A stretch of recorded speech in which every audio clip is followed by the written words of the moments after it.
Calais Campbell's third all-time with 187 tackles for loss. J.J. Watt has 195. So give Calais Campbell 9 tackles for loss. He moves to second.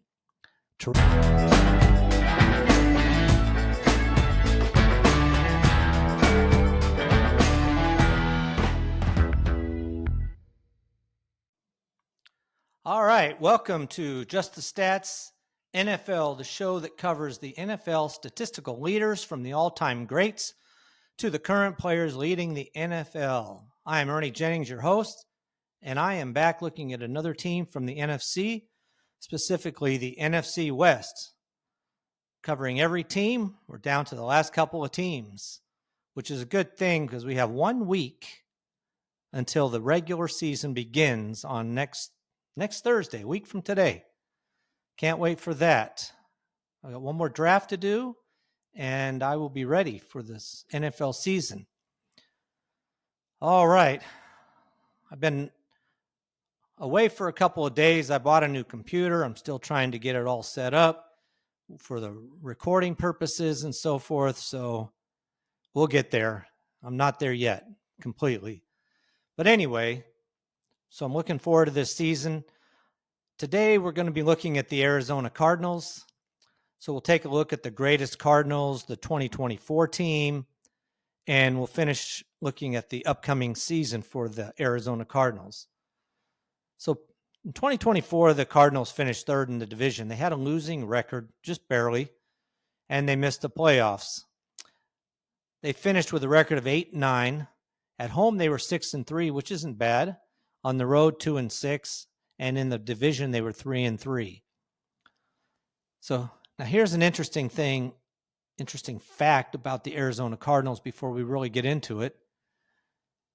They are one of the charter members of the NFL. Now, you wouldn't think that because of Arizona and so forth, but only the Arizona Cardinals and the Chicago Bears are the only teams, charter members, franchises still in operation. So they started out as the Chicago Cardinals in 1920. They had been a team even before that, but when the NFL formed in 1920, they were one of the charter members. They stayed at Chicago Cardinals until 1959, when they shifted over to St. Louis Cardinals from 1960 to 1987. And then 1988, they went to Phoenix Cardinals. They did that only a few years till 1993, and I guess they decided to enlarge or encompass the whole state instead of just Phoenix. So they became the Arizona Cardinals, kind of like the Tennessee Titans. So they've been the Arizona Cardinals since 1994. I only bring that up because some of these records are quite amazing. And we'll start with the coaches, and you'll see why I'm saying that. So looking at the coaches,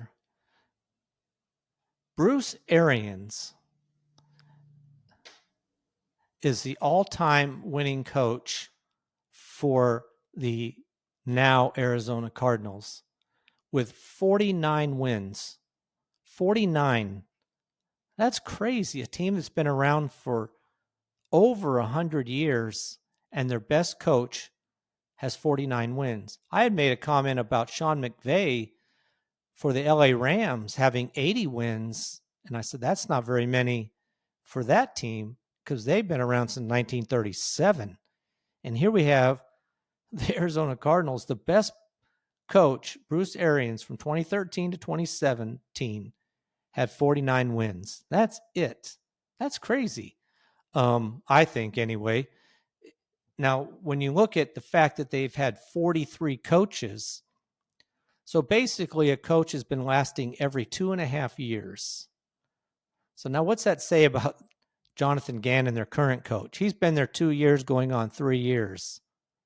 Is he going to be another casualty at the 2.5-year mark or 3-year mark? If he doesn't do something better than what he has in the past 2 seasons, could he be moving on as well? And they go to their 44th coach? I mean, it's more likely than not. So, in one sense, you're hoping for his sake that he can have a better record, or a record good enough that they say, your 2.5 years is up. Let's move on to the next coach. I don't know. But it's fascinating that the number one coach has 49 wins. Only 3 coaches have even reached 40 wins. Now, Jonathan Gannon, unfortunately for him right now, he's 12-22. So he really does need to have a better record. 8-9 was an improvement over the year before, but he's going to have a winning season, and probably be great if for his sake and the team's sake, if they could make the playoffs this coming year. But anyway, that's the coaches. That's just incredible. When you think about the all-time coaches, even Marty Schottenheimer, who's 8th on the list, has 200 wins in his career. It's just amazing. Many coaches on different teams have over 100 wins. The number one coach does. So anyway, even teams that haven't been around as long. All right, enough about that. So let's move on to the quarterbacks. Jim Hart, way back when they were the St. Louis Cardinals, from 1966 to 1983. I'm going to move this over here. Flip these around here. That'll be better. Jim Hart had 34,639 yards passing. He's the number one quarterback. Neil Lomax is second from 1981 to 1988, quite a ways back with only 22,771 yards. And then Kyle Murray currently is third with 19,498. So he needs a little over 3,300 yards to pass Neil Lomax, which I don't think will be a problem. And as always, the caveat is no injuries or very little injuries. But if he plays the entire season, I definitely see him passing Neil Lomax. Now, the catch will be, how good does he do this year? Because it seems to be a year where he needs to produce. He needs to improve. I don't know what the team's thinking if this team just doesn't do well with him as quarterback moving into the year after this. So we'll see how it goes for him beyond 2025. But as far as yards, Kyle Murray's third right now. In touchdowns, Jim Hart again has 209, big lead over Neil Lomax with 136. And again, Kyle Murray has 115. So he only needs 22 touchdown passes to pass Neil Lomax for the lead. Now, this past season, he had 21, which would tie him. So one more than he had last year, and he'll be moved into second place all-time for the team. Looking at interceptions, Jim Hart again, obviously, he played a lot longer than any other quarterback, but he had 247 interceptions in his career. And that was from 1966 to 83. Kyle Warner currently is 8th, only 57 interceptions. So he's pretty good in that category, only throwing an interception at a 2.1% rate, while Jim Hart was throwing an interception at a 4.9. So more than double the rate of interceptions. And when it comes to being sacked, Neil Lomax was sacked even more than Jim Hart, despite that he didn't have as many years in at all. 362 times Neil Lomax was sacked. Jim Hart was second with 282. Now, currently, Kyle Murray is fourth with 179. And I don't think he'll pass third place Jake Plummer. He was sacked 30 times last year. That would still put him with less than Jake Plummer. So he should stay at the fourth on that, which is something you don't want to move up into anyway. But currently, we'll watch Kyle Murray try to move up in a couple categories from third to second this coming year.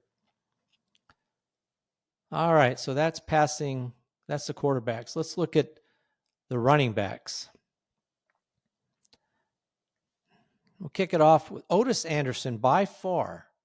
And again, not even somebody that's a Hall of Famer level or even close, but Ottis Anderson was a good running back from 1979 to 1986. Had 7,999 yards, so basically 8,000. The next best is Stump Mitchell from 1981 to 1989 with 4,649. A huge gap between first and second in this category as well. Now, Jim Otis is third. James Conner is fourth with 3,668. He only needs 200 yards. He'll move into third and pass Jim Otis. if he has a 1,000-yard season, which is very possible, he had one last year, he would move all the way to second place on the team's all-time rushing yards list. So we'll watch him. Now, Ottis Anderson, I think, could very well be out of his league as far as that. He's getting up there in age, and I don't know if he can rack up he would need another 4,000 plus yards, and I don't see that. That's another 4 seasons worth of running. But he definitely has a chance to pass Stump Mitchell and move all the way to second. Now, when it comes to touchdowns, again, it's Ottis Anderson with 46. Now, James Conner here is already tied for second with 37. He gets 10 touchdowns rushing. He'll be the all-time leader as far as rushing touchdowns go. Now, this past season, as far as touchdowns, he had 8. So 9 would tie him with Ottis Anderson. 10 he would pass. So it's a possibility he does it this year. If not this year, assuming he's with a team next year, he definitely has a chance to do it next year. Now, Kyler Murray is already 7th himself with 31. He's 6 behind James Conner. So he also has a chance to move up the list as far as that goes. And Kyle Murray, let's see, he had 5 himself.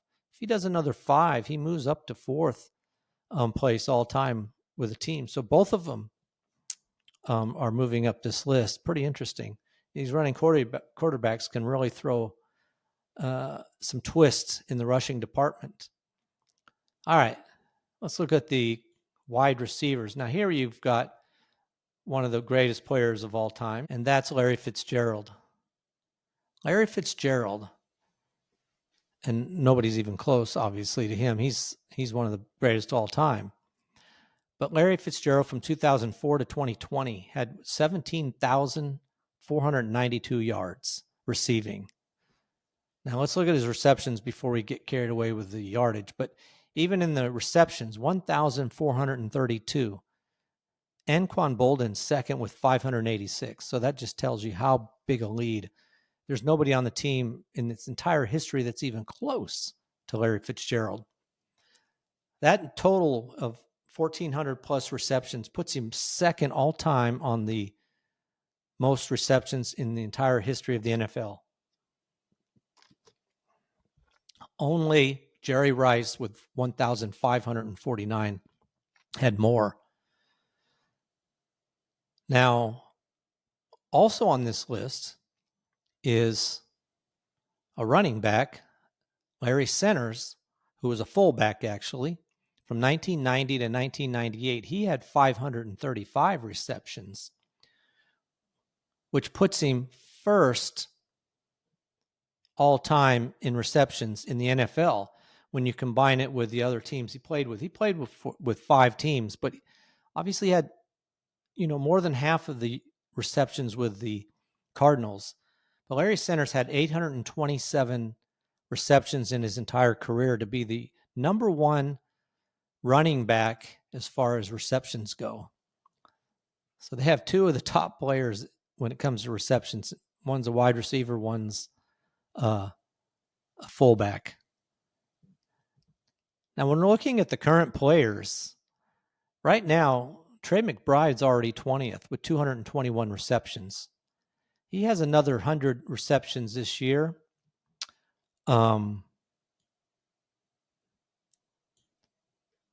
Which he had 111. So he has another 100. That's going to put him all the way into the top 10. Easy. So he's only guy, and he's young. He definitely has a chance to easily go into second place all time in a few years. Whether he ever can get to Fitzgerald, that's another story. I mean, Fitzgerald played for 17 seasons, so that's a long career. A healthy guy. Now, currently, as far as running backs go, what's interesting about this list is that when you're looking at the players on the current roster, it's a tight end who's the leading in receptions for this team. And then the next best one is a running back, which is James Conner. He's got 157 receptions. The best receiver currently is Greg Dortch, he's not even a starter really. He's got 116 receptions. So for this team, pretty interesting that the wide receivers are not the focus of this team. Now we'll see if that can change with Marvin Harrison, but currently it's not the focus, and it really does need to be a little bit of a shift. But so far it's been Trey McBride. All right, let's look at the yards again. And like I said, Larry Fitzgerald had over 17,000 yards, which again is good enough to put him second all-time in the NFL, only behind Jerry Rice, who had almost 23,000 yards. So in that area, it was a big difference compared to the reception numbers. But Jerry Rice, number one, Larry Fitzgerald, number two, all-time in the NFL.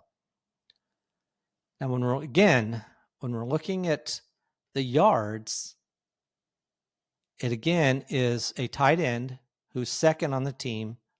I mean, he's leading the team as far as current players on the team.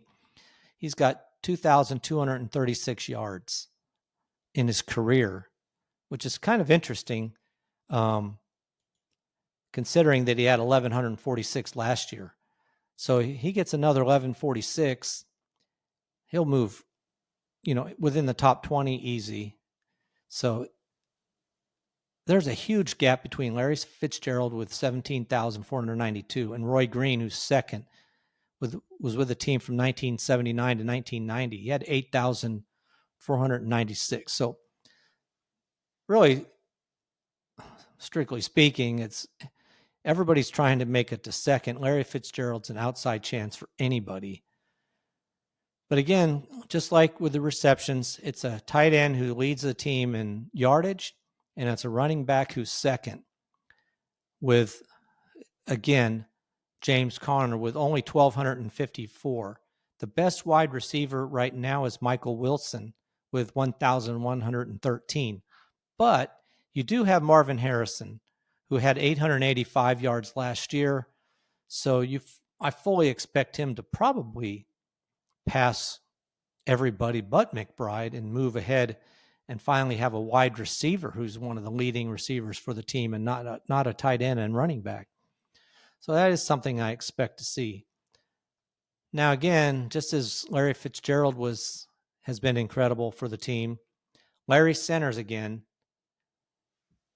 is number two all time as far as yardage goes by running back receiving with 6,797 yards.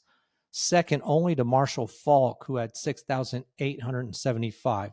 So only a 78-yard difference between Marshall Faulk and Larry Centers.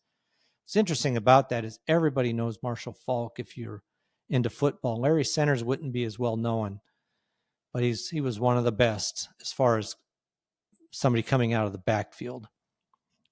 All right, let's look at the touchdowns. And again, Larry Fitzgerald had 121 touchdowns receiving. Roy Green had 66. And in this category, again, Larry Fitzgerald is sixth all-time in the history of the NFL, which interestingly, he's behind number 5 is Marvin Harrison, the father of Marvin Harrison Jr. So maybe someday the father and son will be on this list. And again, that's Jerry Rice who leads the NFL in that category. But already, when you're looking at the leading touchdown players on the team, Marvin Harrison's already right there. He had 8. So despite the fact that he seemed to be didn't really have the season some expected, he still had 885 yards and 8 touchdowns, which puts him 49th on the team all time, but tied for first as far as active players. He's tied with he is actually leading, and then you have James Conner has 7, so he's one behind. And Trey McBride, who has really struggled to have touchdowns, even though he's seeing the ball a lot in the end zone. But in his career, so for 3 years, he's got 6 touchdowns. So you can see Marvin Harrison has a good chance here. He's had 8 in his first year. We'll see how that distribution goes next year. But those are your leading receivers for the team. All right. Let's look at the defense. We'll start with the interceptions. Larry Wilson, from 1960 to 1972, had 52 interceptions to lead the Arizona Cardinals all time in that number. Currently, there's really nobody on this list to even think about worrying about. Right now, Jalen Thomas is tied for 41st with 9.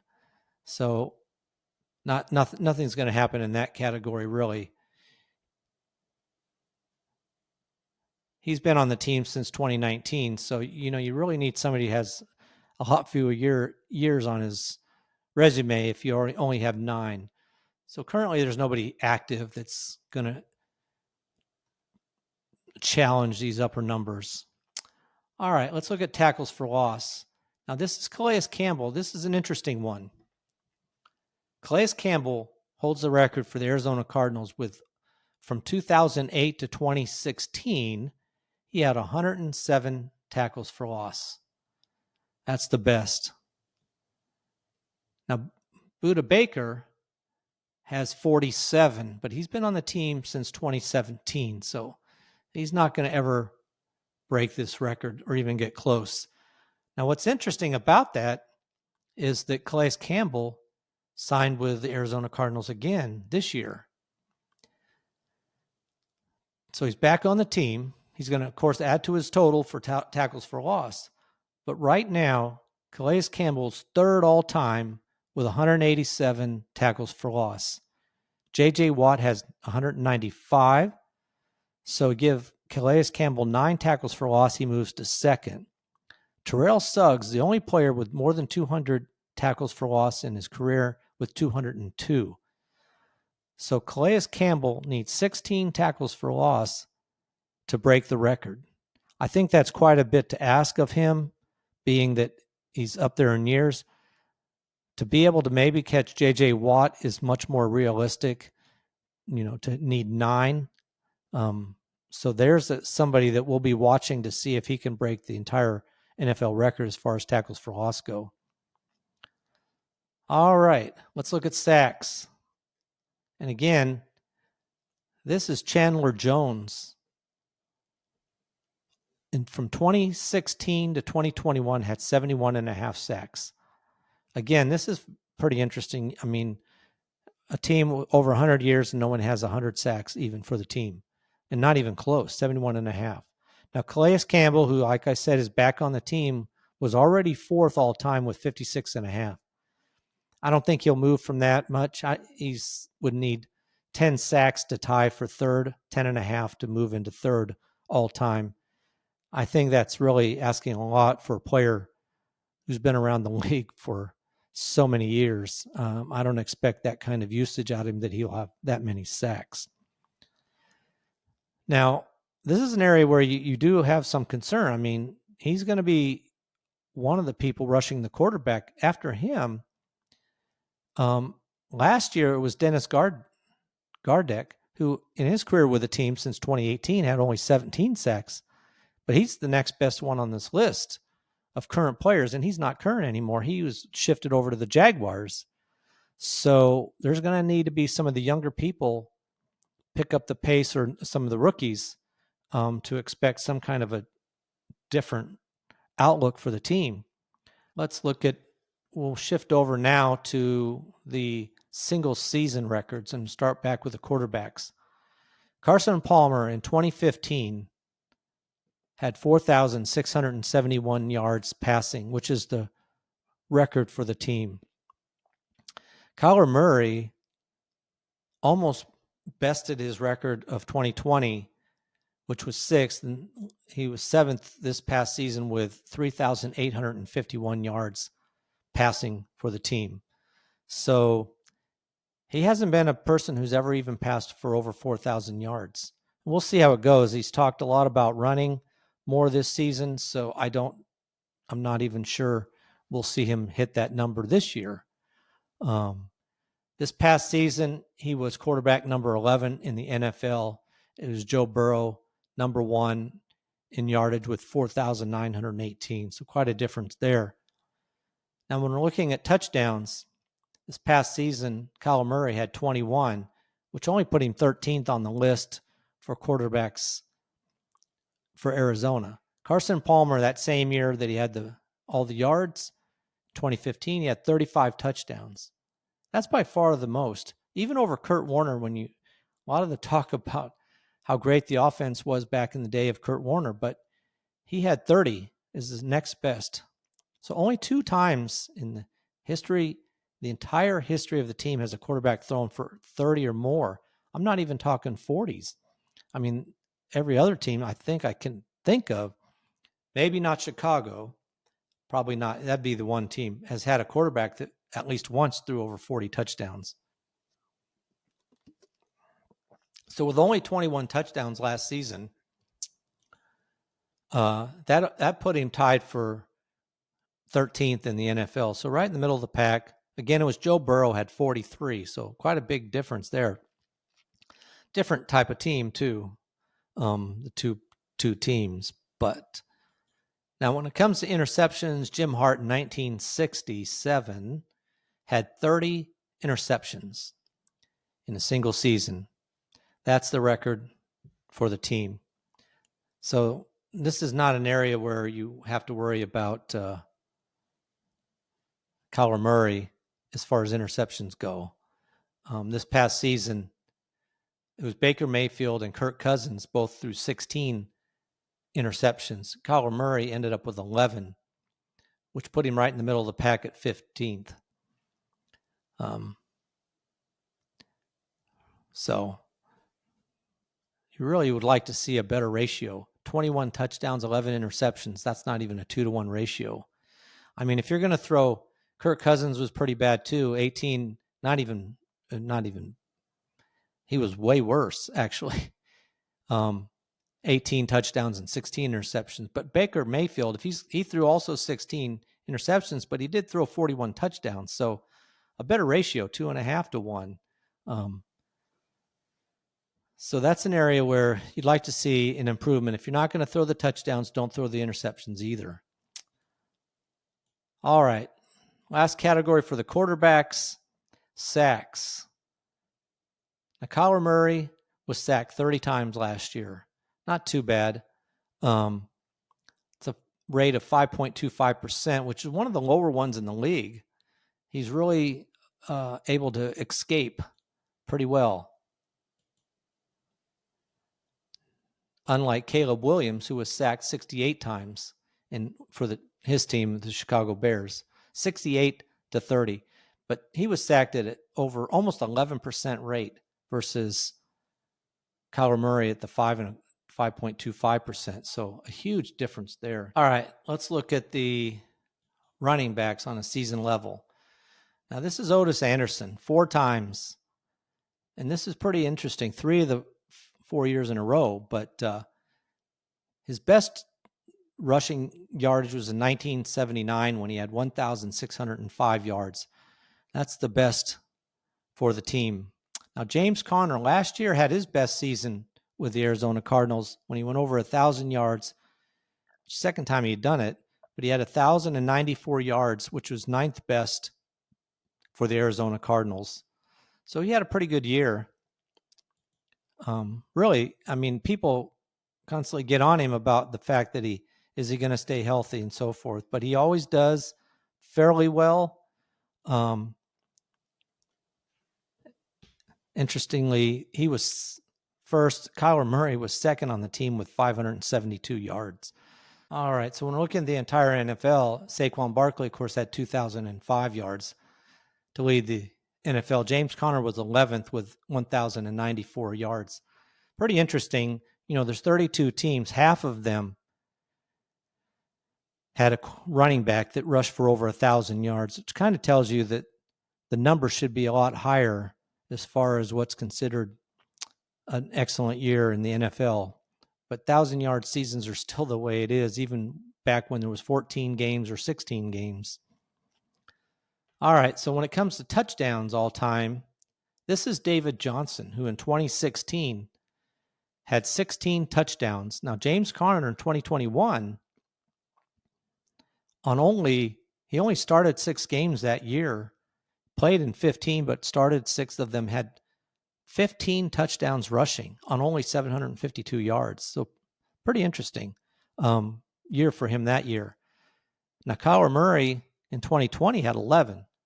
So he is capable of rushing for some touchdowns. Had 5 last year, and he's talking about doing more running this coming year. So we'll see how that goes.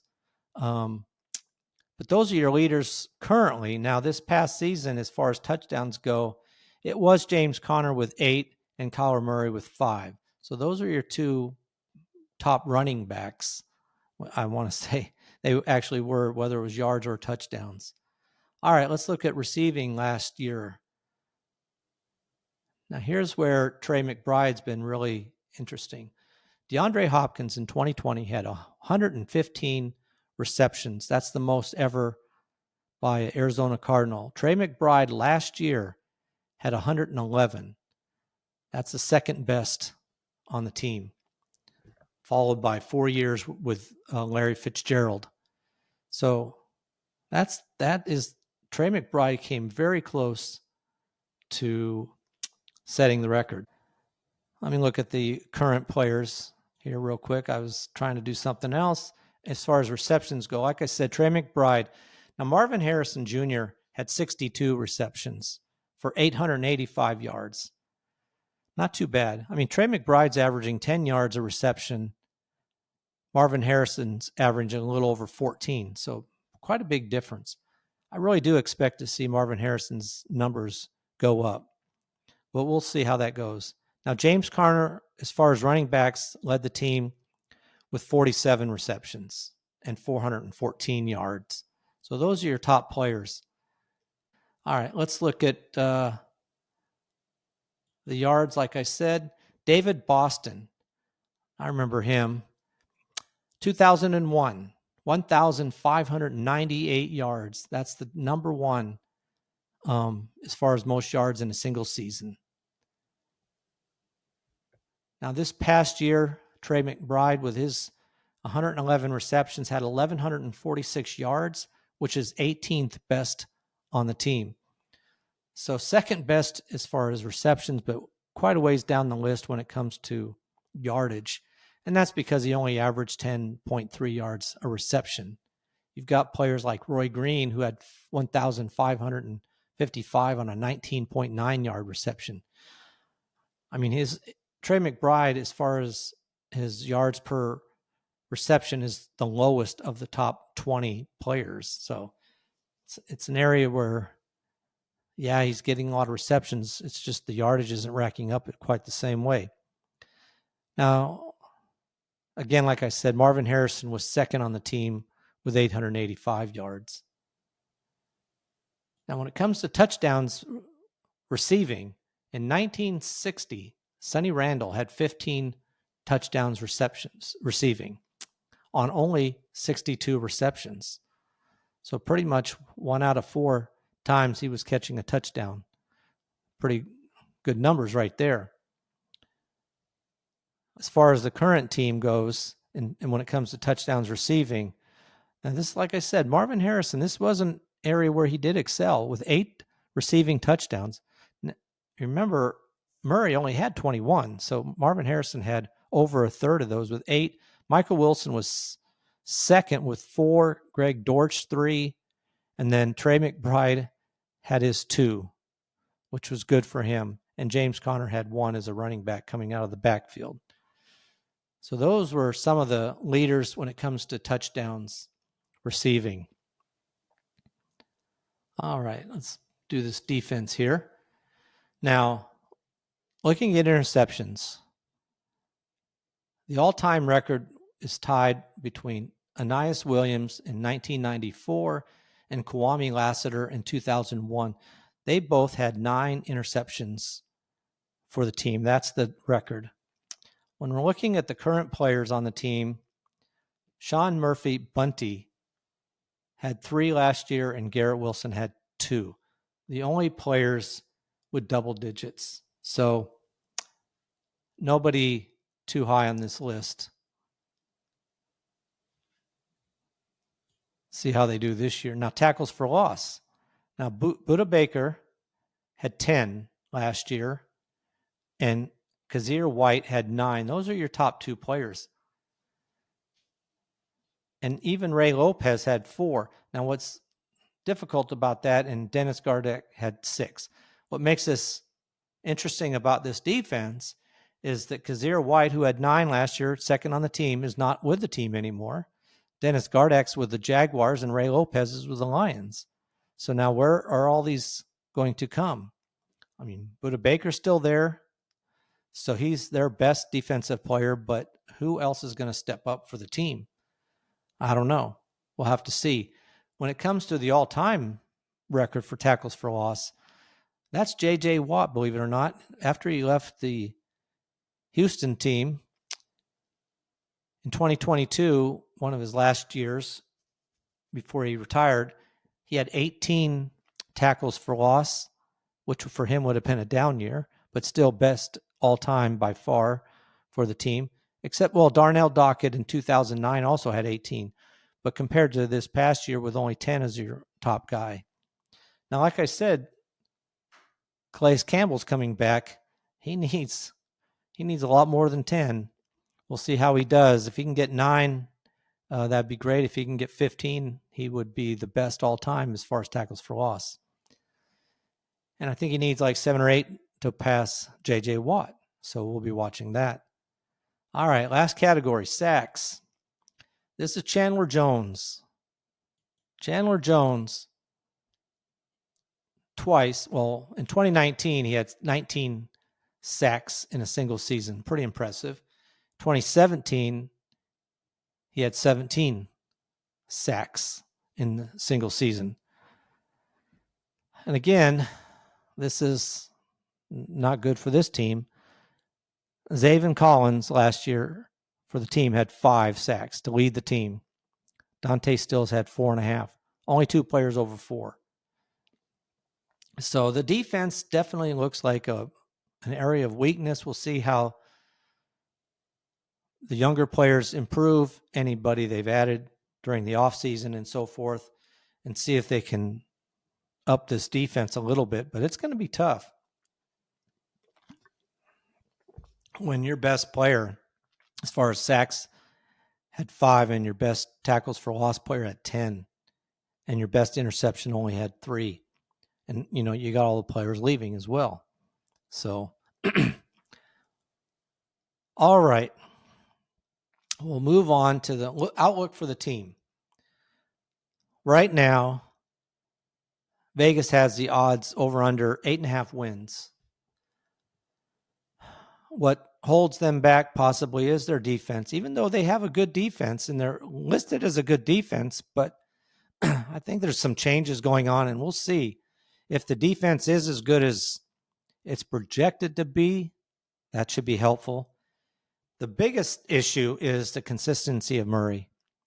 Kyler Murray needs to play consistent every week, needs to have games where he's in the game every week. He doesn't have to be great every week, but he just can't have the completely off games that he's had last season, where he's just not playing up to the level that they need him to play. And there have been quite a few coaching changes as well. So those are some of the things possibly holding the team back if Murray is not consistent, if the defense isn't as strong as it needs to be. Now, what helps them is if their defense is improved, which on paper it is, but we'll see. But also, they have the 5th easiest schedule based on strength of schedule. So they have a chance to play some games that they should definitely be favored to win. I don't know what to think about this team. I mean, you're asking a lot of Murray. He really needs to have probably his best year or one of his best years for this team to hit 9 wins. I'm going to say they will get to 9+ wins. So we'll see how that goes. I'll be talking about where I think they'll finish all in the division after we look at the San Francisco 49ers. But I do think I am looking for a good year with this team. I think an improved Murray, improved Marvin Harrison are going to be big for the team. Now, when we're looking at their fantasy outlook, Trey McBride right now has been going as a tight end 2, early third round for him. And I tell you, if you're picking late in the second round, you might want to pick him up. Well, you'll come back around in the early third round. But I should say, if you're picking early second round, you're not going to see Trey McBride by the end of the third round. He'll be gone already. So right now, he's definitely somebody that is being grabbed right after Bowers. And him and Kittle have been bouncing back and forth. But Trey McBride right now, tight end 2. Now, James Conner and Marvin Harrison are both going in the fourth round, late second half of the fourth round. James Conner's RB 16, and Marvin Harrison is wide receiver 23. Like I said, both going toward the second half of the fourth round. James Conner has been a player that you can get later like this, toward the end. And if he drops to the fifth round, that's a great pickup. People always, for whatever reason, question his health. And they also now are throwing in the age thing. But he has had nobody step up to take him on. Not only is he a good running back, but he does catch enough passes out of the backfield to make a difference for the team. So I do expect, if I was picking and he was popped up on my list, I definitely would think about him. I've had him on my team before the last years, and he's always been a positive player for me as far as the points go. Now, Marvin Harrison, I don't know. I'm scared of him, whether he's going to have a good year or not. I mean, I hope he does, but he's somebody I'm not picking, though a lot of players are. A lot of fantasy players are. I mean, he is going in the second half of the fourth round, so we'll see. Now, Kyler Murray has been going in the second half of the eighth round, quarterback number 10. So if you wait on a quarterback, he's definitely somebody you can pick up. And if he comes through with what he said about running more after watching Lamar Jackson and how he operates, and he throws for basically the same yardage or more, but he runs for more yards and maybe a few more touchdowns, he could definitely beat that quarterback 10 ranking. And if you're picking him up in the late eighth round, you're really going to have a steal there. So those are the top 4 players for the team. That's kind of the outlook for that team. I think they hit the winning season this next year, and we'll just see how it goes for them. And we'll talk about them again when we talk about the division as a whole. So that's a wrap for the Arizona Cardinals. Next up, San Francisco 49ers, and we are done looking at the teams. So, like I said, the last team I'm covering. Now, regular season starts next week. I will be looking at teams going into the week, what to look for each game, the teams on that each game going in, who might be setting a record or have a chance to set a record, that kind of thing. So it should be a fun way to look at them. Then after the games, I'll let you know who did well. Did anybody actually set a record? But also just tracking the stats for 2025. Who's leading the NFL in passing and rushing and receiving and on defense. So we'll track that as well. So I'll be your source for the numbers side of it, which was helpful for your fantasy football team as well. All right. Hope you enjoyed that episode, that look at the Arizona Cardinals from 2024. You can see these podcasts on YouTube at Just the Stats NFL. Also, you can contact me by email at justthestatsnfl@gmail.com. And I'm on Facebook, X, or Instagram if you want to look there. Also, you can find this podcast on any of your major outlets, Apple, Spotify, and on it goes. All right. That is a wrap for this episode of Just the Stats NFL. So until next time, I am out.